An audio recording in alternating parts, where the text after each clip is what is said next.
So students, last time हमने IUPAC nomenclature किया था of coordination compounds.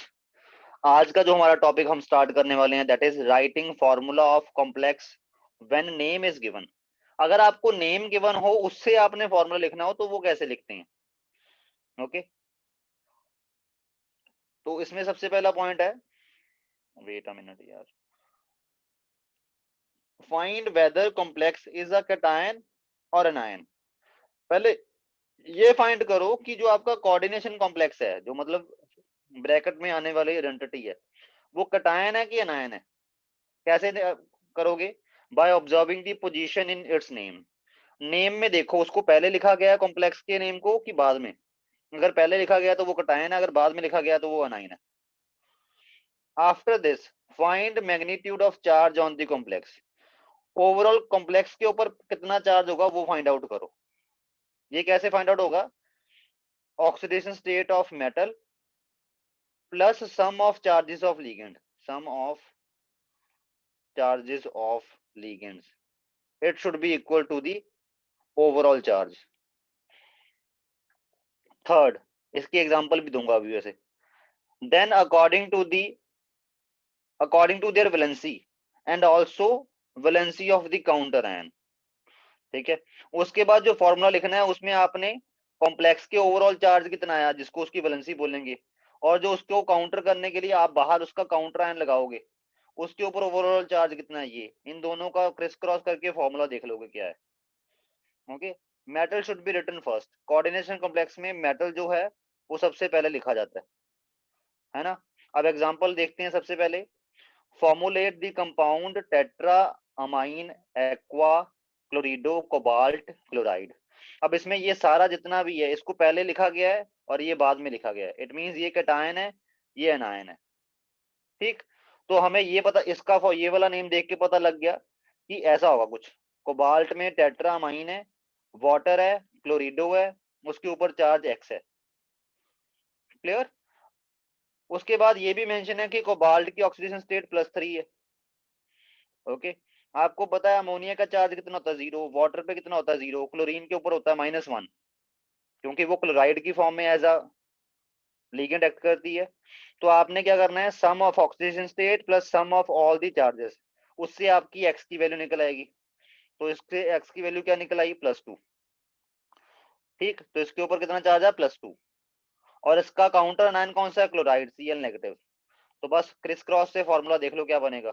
This will be the formula of the complex. तो जो tetrammine aqua chlorido cobalt 3 chloride है ना, इसका फॉर्मूला ये होता है। Got it? Now next example, hexa aqua iron 2 sulphate. अब इसमें भी दिख रहा है कि ये कैटायन है, ये एनायन है। हेक्सा एक्वा आयरन 2 का हमने ये मान लिया और इसके ऊपर overall charge x. Water neutral है, आयरन +2 स्टेट में है क्योंकि ये मेंशन किया हुआ नेम में। तो यहाँ से एक्स की वैल्यू जो ओवरऑल चार्ज आ रहा है कॉम्प्लेक्स के ऊपर वो कितना आ रहा है? +2। और +2 ही आना चाहिए था क्योंकि ये कैटायन है और उसके साथ काउंटर में कौन लगा है? सल्फेट। तो बस क्रिस क्रॉस से अब इसका फॉर्मूला क्या बनेगा? कॉम्प्लेक्स 1 सल्फेट भी 1, क्योंकि दोनों के लिए यहाँ 2 2 आ जाना था तो 2 कॉमन है तो निकाल ही देना था, इसलिए ये फॉर्मूला बन गया आपका। नेक्स्ट है पोटाशियम पेंटासायानो नाइट्रोसाइल कोबाल्टेट 3। अब ये दिख रहा है कि ये आपका जो कोऑर्डिनेशन वाला है वो अनायन है। तो कैटायन आपका K पॉजिटिव, अनायन आपका ये रहा। ठीक, इसको लिख दिया इसी ऑर्डर में। ठीक, ये नाइट्रोसाइल है, ये आपका सयानो है, इसको साइनिडो भी बोलते हैं, और कोबाल्ट +3 स्टेट में है। ओवरऑल चार्ज इसके ऊपर एक्स मान लो, एक्स की वैल्यू नेगेटिव आनी चाहिए क्योंकि ये अनायन है। तो इसमें से एक्स को सॉल्व करो अब जैसे बोलते हैं, तो एक्स की वैल्यू -2 आई, तो यहाँ पे -2, ये +1। क्रिस क्रॉस करो, फॉर्मूला क्या बन जाएगा? K2, ये पूरा कॉम्प्लेक्स, इसकी यहाँ पे 1। That's it. उसके बाद बिस एसिटाइल एसिटनेटो ऑक्सो वेनेडियम, इसमें कुछ भी नहीं लिखा हुआ साथ में। इट मींस इसमें आपके पास कोऑर्डिनेशन कंपाउंड न्यूट्रल है, इसके ऊपर ओवरऑल चार्ज 0 है और इसके साथ कोई काउंटर आयन लगता ही नहीं है। ठीक, तो ये न्यूट्रल कॉम्प्लेक्स है, ये बना। That's it. ठीक है, ये बन गया सीधा। अब इसमें चाहे करके देख लो कि वनेडियम +4 स्टेट में बन रहा है, तो वो तो करके आपको पता लग ही जाएगा कि यही था। ओके, क्योंकि एसिटाइल एसिटिनोटेट का फॉर्मूला ये होता है, इसके ऊपर -1 चार्ज है, तो 2 × -1, और ऑक्सो के ऊपर -2 चार्ज होता है। ठीक है, तो इसका टोटल बन गया -1 × 2 प्लस इसका बन गया -2। ठीक, तो वेनेडियम कितना होगा +4, तभी तो ये ओवरऑल न्यूट्रल है। और आगे एक ये एग्जांपल है, ये आपका होमवर्क हो गया है ना। ठीक, इसमें ये आयन है, मतलब इसके साथ कोई काउंटर नहीं लगा हुआ, तो जो भी है ये, चाहे वो कटायन है चाहे वो अनायन है, उसके ऊपर उसका चार्ज एज सच लिख देना है आपने। और ये चार्ज कैसे कैलकुलेट करना है ये तो हम बड़ी बार देख चुके हैं अब। Okay, so that's it. अब हम करेंगे isomerism in the coordination compound. ठीक, आइसोमेरिज्म वैसे जो बोर्ड का सिलेबस है उसमें से तो कट गया है, बट वो स्टीरियो वाला कटा है। ठीक, और अगर आपको लगता है कि नहीं स्ट्रक्चरल भी कट गया है, बट नहीं, स्ट्रक्चरल कहीं ना कहीं यूजेज में आ ही जाता है, तो ये स्ट्रक्चरल वाले जो हैं ये तो आपने अच्छे से कर ही लेनी है ना, चाहे आप बोर्ड के लिए तैयारी कर रहे हो चाहे कंपटीशन की। स्टीरियो वाले सिर्फ कंपटीशन के लिए आप करो। हालांकि स्टीरियो में ये जो ज्योमेट्रिकल है इसमें तो सिस ट्रांस ही आते हैं। ठीक, चलो, अब आइसोमेरिज्म आपको पता ही है, those compound having same formula but different structure. तो दो ऐसे कोऑर्डिनेशन कॉम्प्लेक्स जिनका फॉर्मूला सेम हो, molecular formula, but structure different हो, they will be called as the isomers. तो आइसोमेरिज्म दो तरीके का हो सकता है, structural isomerism, stereo isomerism. Structural आगे 4 टाइप के हैं, आयोनाइजेशन, सॉल्वेट, लिंकेज, कोऑर्डिनेशन। और स्टीरियो जो है वो आगे 2 तरीके के हैं, ज्योमेट्रिकल एंड ऑप्टिकल। ठीक है, अब इनको वन बाय वन डिस्कस करेंगे। सबसे पहले अब आइसोमेरिज्म की डेफिनेशन पढ़ लेते हैं। To substances having same molecular formula but different structural or spatial arrangement are called isomers, and the phenomena is called as the isomerism. Isomers differ in properties also. अब structural isomerism क्या होता है? The type of isomerism arises due to the difference in the structure of the coordination compound. ऐसा isomerism जो structure में difference की वजह से आए, that will be called as the structural isomerism. और आयोनाइजेशन आइसोमेरिज्म किसको बोलते हैं? Coordination compounds of this type give different ions. अब ये आगे मैंने बोला था ना स्ट्रक्चरल आइसोमर आगे 4 टाइप्स के होंगे ये वाले, तो अब इनको बारी बारी डिस्कस करेंगे वन बाय वन। सबसे पहले है आयोनाइजेशन आइसोमर। नेम से क्या इंडिकेट हो रहा है? आयोनाइजेशन, मतलब जब इनकी आयोनाइजेशन होगी तो ये डिफरेंट आयन प्रोड्यूस कर रहे होंगे। Coordination compound of this type give different ion in solution although they have same composition are called as the ionization isomer. जैसे इन दोनों कॉम्प्लेक्सेस को देखो, ठीक है, इस कॉम्प्लेक्स को थोड़ा मैं दोबारा बनाऊंगा, वेट अ मिनट। ये वाला सल्फेट और यहाँ पे OH ट्वाइस। ठीक, तो इन दोनों कॉम्प्लेक्सेस को अगर ध्यान में देखो, एक प्लेटिनम है दोनों में, 4 अमोनिया है, 2 हाइड्रोक्साइड है और एक सल्फेट है। दोनों में फॉर्मूला सेम है क्योंकि उनकी कॉम्पोजिशन सेम है ना। बट इसके केस में जो सल्फेट है वो एज अ काउंटर आयन है और जो 2 हाइड्रोक्साइड आयन है वो एज अ लीगेंड है। इसके केस में 2 hydroxide ion as a ligand है और काउंटर आयन है, और सल्फेट एज अ लीगेंड है। तो इसलिए जब ये आयोनाइज होगा ये वाला कंपाउंड, तो उसमें sulphate as a counter ion निकलेगा और ये वाला पूरा कॉम्प्लेक्स आयन निकलेगा। हाइड्रोक्साइड तो कोऑर्डिनेशन स्फीयर के अंदर चला गया तो ये तो अपनी प्रॉपर्टी लूज कर देगा, तो ये आयोनाइज नहीं होगा, है ना। तो इसमें इसकी आयोनाइजेशन में सल्फेट बनेगा और साथ में ये कॉम्प्लेक्स आयन बनेगा। ठीक, या ऐसे कह लो कि इसको जब आप डिसॉल्व करोगे तो इसका जो सोल्यूशन होगा वो सल्फेट आयन के टेस्ट तो देगा बट हाइड्रोक्साइड आयन के टेस्ट नहीं देगा, क्योंकि हाइड्रोक्साइड आयन जो है वो कोऑर्डिनेशन कॉम्प्लेक्स के अंदर है। इन दोनों जब ये आयनाइज होगा तो ये 2 हाइड्रोक्साइड आयन बना रहा है और साथ में जो सल्फेट आयन है वो कोऑर्डिनेशन स्फीयर के अंदर चला गया। जब इसको आप डिसॉल्व करोगे तो इसका जो सोल्यूशन आएगा वो हाइड्रोक्साइड आयन का टेस्ट तो देगा, ठीक है, बट वो सल्फेट आयन का टेस्ट क्यों नहीं देगा? क्योंकि सल्फेट आयन जो है वो कोऑर्डिनेशन स्फीयर के अंदर है। Okay, like this, got it. तो इसलिए ये दोनों जो है these are the type of ionisation isomers. ठीक है, तो आप लिख सकते हो its solution will give test of sulphate but not hydroxide ions. ठीक है, its solution will give test of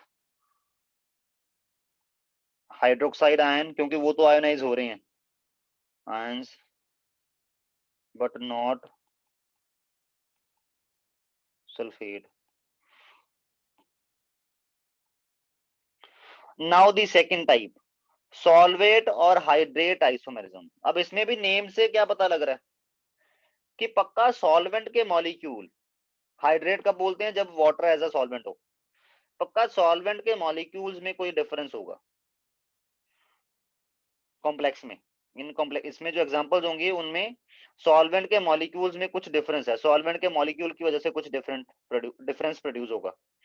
Coordination compounds of this type have same composition but differ in the number of solvent molecule present as a ligands and as a free solvent molecule, or you can say as a solvent of crystallization। यहाँ पे लिख सकते हो as solvent of, जैसे water of crystallisation होता है ना वैसे। ठीक है, जैसे इसके केस में अगर मैं इस कंपाउंड की बात करूं, तीनों की बात कर लेते हैं, तीनों में 6 वाटर के मॉलिक्यूल हैं और 3 क्लोराइड आयन है। बट डिफरेंस कहाँ पे है, इसमें ये 6 के 6 water molecule as a ligand हैं और तीनों chloride ion as a counter ion है।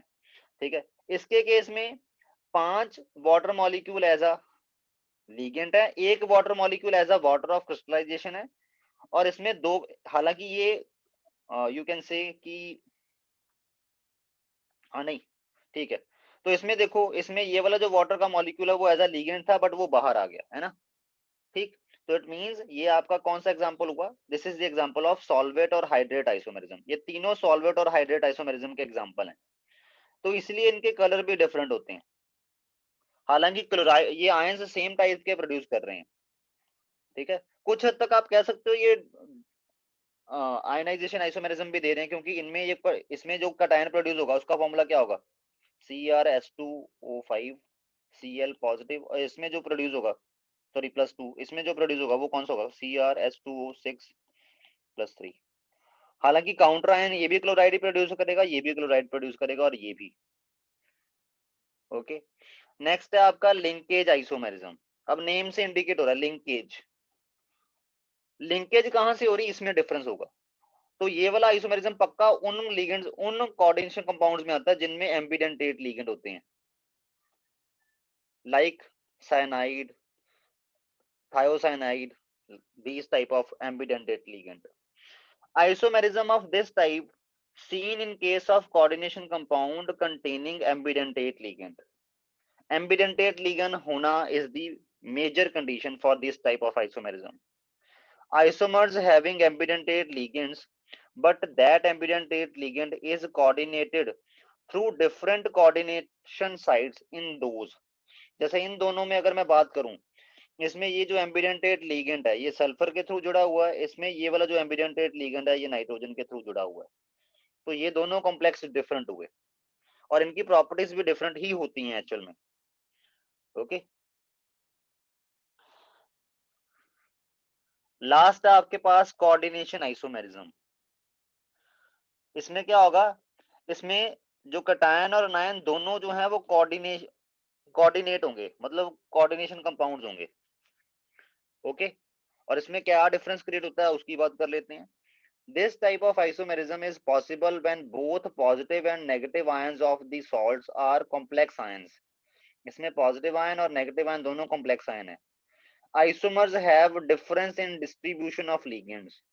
आइसोमर में डिस्ट्रीब्यूशन ऑफ लिगेंड डिफरेंट होती है, जैसे इसमें 6 अमोनिया कोबाल्ट के साथ जुड़े हुए हैं, 6 साइनाइड क्रोमियम के साथ जुड़े हैं, इसलिए ये वाली पूरी स्पीसीज पॉजिटिव बनी है, ये वाली पूरी स्पीसीज नेगेटिव बनी है। बट अगर उल्टा हो जाए, 6 के 6 साइनाइड इसके साथ जुड़ जाएं, 6 के 6 अमोनिया इसके साथ जुड़ जाएं, तो अगर यहाँ पे साइनाइड इसके साथ जुड़ गए तो ये वाला पूरा कॉम्प्लेक्स नेगेटिव हो जाएगा, इसलिए पीछे चला जाएगा, और यहाँ पे जब इसके साथ अमोनिया जुड़ेंगे 6 तो वो पॉजिटिव कैटायन बन जाएगा, इसलिए आगे आ जाएगा। ठीक, क्लियर? मतलब आपने सीधा सिंपल सा सुनो क्या किया इसमें, कोबाल्ट के साथ 6 अमोनिया थे, क्रोमियम के साथ 6 साइनाइड थे, आपने एक्सचेंज कर दिए लिगेंड्स, तो ये वाला जो कंपाउंड बना और ये वाला जो कंपाउंड है, these are called as the coordination isomerism, इनको कोऑर्डिनेशन आइसोमेरिज्म बोलते हैं। नेक्स्ट आपके पास है टाइप स्टीरियो आइसोमेरिज्म और space isomerism. This type of isomerism arises on account, यहाँ पे अकाउंट लिखना था, अकाउंट लिखा गया है, on account of the different positions and arrangement of ligands in space around the metal ion. This isomerism observed in square planar and octahedral complexes. इसमें square planar और octahedral complexes में observe किया जाता है। इसमें क्या होता है, डिफरेंट इन पोजीशन होता है। ओके, क्यों? जैसे मान लो यहाँ पे क्लोरीन है, यहाँ पे ये 2 अमोनिया है, ये 2 क्लोरीन एक साइड पे आए और ये दोनों अमोनिया आपस में एक दूसरे के सामने एक साइड पे आए, इसमें और अगर क्लोरीन ऐसे आ जाते इसमें, इन दोनों में बड़ा फर्क हो जाता है। तो इसलिए ऐसे वाला आइसोमेरिज्म जिसमें सिर्फ स्पेशियल पोजीशन डिफरेंट करने से एक नया आइसोमर जनरेट हो जाता है, they are called as the spatial और स्टीरियो आइसोमेरिज्म। ओके, टेट्राहेड्रल में ये नहीं होता, क्योंकि टेट्राहेड्रल में ये जो चारों पोजीशंस हैं इनका एक दूसरे के रिस्पेक्ट में कोई आप कह नहीं सकते कि हाँ भाई इसके रिस्पेक्ट में ये ऐसे ही है। ठीक है, क्लियर? जैसे इसमें तो कह सकते हैं इसके सामने ये आ गया, इसके डायगोनली सामने ये आ गया, इसके साइड वाइज सामने ये आ गया, ऐसे बोल सकते हैं। इसमें ऐसा कुछ नहीं कंपैरिजन कर सकते, इसलिए टेट्राहेड्रल में ये चीज नहीं होती।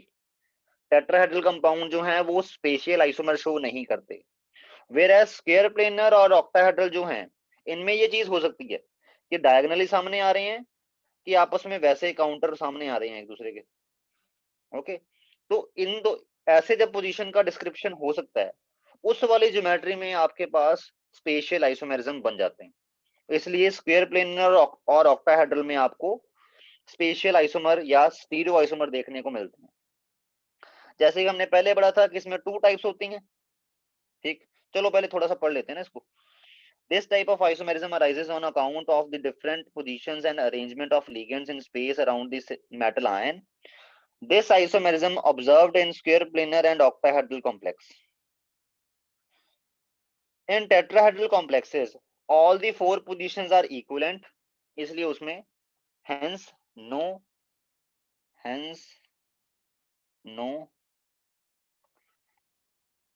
spatial isomerism. उसके बाद इसकी 2 टाइप्स हैं, जैसे हमने पहले पढ़ा था स्टीरियो आइसोमर्स की 2 टाइप्स हैं। ज्योमेट्रिकल आइसोमेरिज्म जिसको सिस ट्रांस आइसोमेरिज्म भी बोलते हैं। ठीक है, और दूसरा है आपके पास ऑप्टिकल, ऑप्टिकल की बात बाद में करेंगे। अगर इन दी हेट्रोलेप्टिक कॉम्प्लेक्सेस, ऐसे कॉम्प्लेक्सेस जिनमें एक से ज्यादा तरह के लिगेंड्स होते हैं, due to different geometrical arrangement of the ligands, इसमें डिफरेंट ज्योमेट्रिकल अरेंजमेंट होता है लिगेंड्स का। When two identical groups occupy adjacent positions, then the isomerism is called as a cis, and when arranged in opposite position to each other, then isomerism is called as the trans. तब उस isomerism को trans बोलते हैं।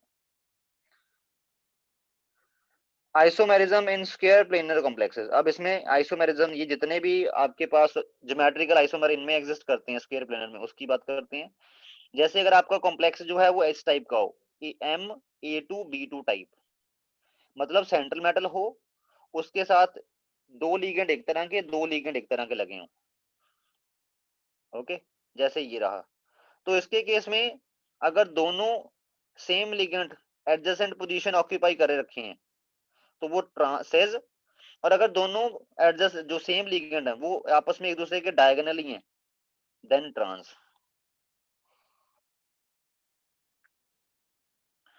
ठीक, next type है MA2BC type. इसमें 3 type के ligand होंगे, 2 लिगेंड एक तरह के, 2 लिगेंड जो है वो डिफरेंट तरह के होंगे। तो इसमें जो 2 लिगेंड एक तरह के हैं उनके अकॉर्डिंग देखना है। अगर दोनों वो एक जैसे जो हैं वो एडजेसेंट पोजीशन ऑक्यूपाई कर रहे हैं तो सेज, अगर दोनों एक जैसे जो हैं वो आपस में डायगोनल पोजीशन ऑक्यूपाई कर रहे हैं तो trans. Okay, next M A B two. A B यहाँ पे क्या डेजिग्नेट कर रहा है? अनसिमेट्रिकल बाइडेंटेट लिगेंड को, जैसे ग्लाइसिनेटो। अनसिमेट्रिकल क्यों बोला? क्योंकि इसमें एक कोऑर्डिनेटिंग साइड नाइट्रोजन है, दूसरे वाली ऑक्सीजन है। अगर जैसे यहाँ पे मैं इथिलीन डायमीन के एग्जांपल लूं जिसको EN लिखते हैं, उसका फॉर्मूला क्या होता है? CH2 CH2 NH2 NH2। तो ये सिमेट्रिकल लिगेंड है, इसमें सिमेट्री है, इसका लेफ्ट हाफ और राइट हाफ सेम है। बट ये जो जिस कॉम्प्लेक्स की मैं बात कर रहा हूँ, जिसकी टाइप की बात कर रहा हूँ, उसमें ये दो अनसिमेट्रिकल बाइडेंटेट लिगेंड चाहिए। यहाँ पे A B unsymmetrical bidentate ligand है, जैसे प्लेटिनम ग्लाइसिनेटो 2। तो अगर जो आपके पास दो अनसिमेट्रिकल बाइडेंटेट लिगेंड लगे हैं ये वाले, उनका सेम कोऑर्डिनेटिंग ग्रुप जो है वो आपस में एडजेसेंट पोजीशन ऑक्यूपाई कर ले, जैसे यहाँ पे नाइट्रोजन नाइट्रोजन ने और ऑक्सीजन ऑक्सीजन ने एडजेसेंट पोजीशन ऑक्यूपाई कर ली, तो वो सेज। और अगर सेम जो है एटम वो आपस में डायगोनली ऑपोजिट पोजीशन ऑक्यूपाई कर लें तो ट्रांस। ओके, ये सारे स्ट्रक्चर बना के एक बार प्रैक्टिस करना, कोऑर्डिनेशन कंपाउंड में आपको हेल्प भी मिलेगी। ओके, नहीं तो कुछ स्ट्रक्चर ही नहीं बनते कई बार तो। उसके बाद लास्ट टाइप है MABCD टाइप, इसमें चारों लिगेंड डिफरेंट होते हैं। ठीक है, तो इस टाइप में 3 आइसोमर बनते हैं, 2 को हम सिस बोलेंगे, एक को ट्रांस, अपनी मर्जी से कोई भी 2 जो है उसको सिस बोल देंगे और जो एक बनेगा उसको ट्रांस बोल देंगे। ठीक है, इसमें फिक्सिंग पोजीशन बाय वन, हम इसको इसमें एक की पोजीशन फिक्स कर देंगे, उसके अकॉर्डिंग तीनों को बारी बारी उसके डायगोनली ले लेंगे। जैसे ए के डायगोनली जब डी लिया, हम इसको बोल दिया इसको ट्रांस। तो अगर ए के डायगोनली अब सी आ जाए या बी आ जाए तो उस पोजीशन को आपने सिस बोलना है, जैसे यहाँ पे किया हुआ है। ओके, और बाकी अगर आपके पास square planar complex MA4 formula वाला है, MA3B फॉर्मूला वाला है या MAB3 फॉर्मूला वाला है, वो ज्योमेट्रिकल आइसोमर शो नहीं करते। जैसे अगर मैं बात करूं MAB3 क्यों नहीं शो करता, देखो इसमें 3 बी हैं, तो ना ये सिस हुआ ना ये ट्रांस हुआ, क्योंकि एडजेसेंट भी आएगा, डायगोनली ऑपोजिट भी आएगा, बी के बी। ठीक है, बी के बी सामने भी आ गया और ये एडजेसेंट भी आ गया, तो ना ये सिस है ना ट्रांस है। तो इसलिए ऐसे वाली अगर चारों सेम ही हो गए उसमें तो वैसे नहीं हो सकता। ठीक, तो ये वाले फॉर्मूलास वाले जो हैं वो ज्योमेट्रिकल आइसोमर नहीं शो करते। Geometrical isomer shown by the bridged bye nuclear complexes. ऐसे कॉम्प्लेक्सेस हैं जो ब्रिज्ड बाय न्यूक्लियर होते हैं, जैसे ये वाला कॉम्प्लेक्स जो है वो ब्रिज्ड बाय न्यूक्लियर है। एक दो एग्जांपल्स हैं, इनको समझ लो अच्छे से। ओके, तो इनके केस में देखो आप, इनके केस में आपके पास अगर ऐसे ही है, देखो एडजेसेंट जो है वो एक, इसका बनाना पड़ेगा आपको। जो एडजेसेंट वाले हैं, जो आपके पास सेम वाले हैं, वो एडजेसेंट सेम साइड ऑक्यूपाई किए हुए हैं। इसमें ये वाले जो हैं सेम साइड ऑक्यूपाई किए हुए हैं, तो ये सेज। ठीक है, इसमें जो हैं वो सेम वाले, जो सेम वाले लीगेंड हैं वो डायगोनली ऑपोजिट साइड्स ऑक्यूपाई किए हुए हैं, तो ये ट्रांस। ओके,